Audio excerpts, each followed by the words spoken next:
It was a chilly Sunday afternoon when Ethan Carter, a self-made millionaire and devoted single father, found himself in the middle of a nightmare he never thought he'd face. He had taken his 7-year-old daughter Lily to the park, her favorite place to run, laugh, and forget the sadness of losing her mother 2 years ago. But in one distracted moment, while answering a business call, Lily had vanished. His heart dropped, panic coursing through his veins as he scanned the crowded park. He shouted her name, his voice cracking, but there was no answer, only the distant chatter of strangers and the echo of his fear. Minutes felt like hours. Every terrible possibility raced through his mind until his eyes caught sight of a figure at the far end of the park, a young woman, no older than 30, holding Lily's hand. Ethan's pulse spiked, and he sprinted toward them, torn between hope and dread. But as he got closer, something about the woman's expression stopped him. She wasn't running. She wasn't hiding. She was kneeling in front of Lily, speaking to her softly, her hands trembling. "Daddy!" Lily cried the moment she saw him. She ran into his arms, clinging so tightly he could feel her little heartbeat against his chest. Relief crashed over him, but before he could thank or accuse the stranger, she stood and looked him straight in the eye. Her voice was low, barely above a whisper, but every word was carved into his memory. "Don't let her grow up feeling the way I did." Ethan froze. He didn't know this woman, yet there was pain in her eyes that felt hauntingly familiar. She turned to leave, but he called after her. "Wait. What do you mean? Who are you?" The woman hesitated, then told him her name was Grace. She explained she had grown up in a wealthy but loveless home. Her parents had everything: money, status, influence, but never time or tenderness for her.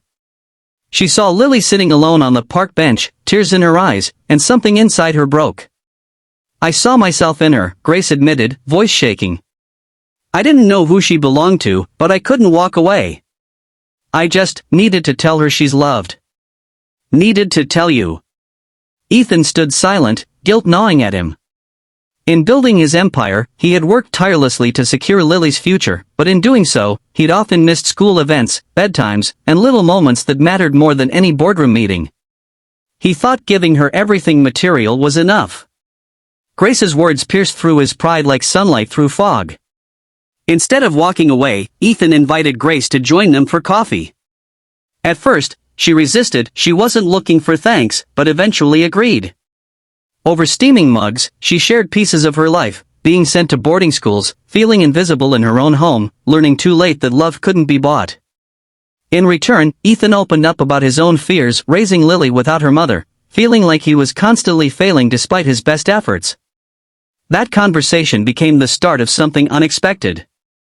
Grace began visiting the park on weekends, sometimes joining them for picnics or reading stories to Lily. Over time, she and Ethan developed a quiet friendship built on honesty and understanding. She reminded him to put his phone away at the dinner table, to make pancakes with Lily on Saturday mornings, to cherish the messy, imperfect moments that didn't fit into a business plan.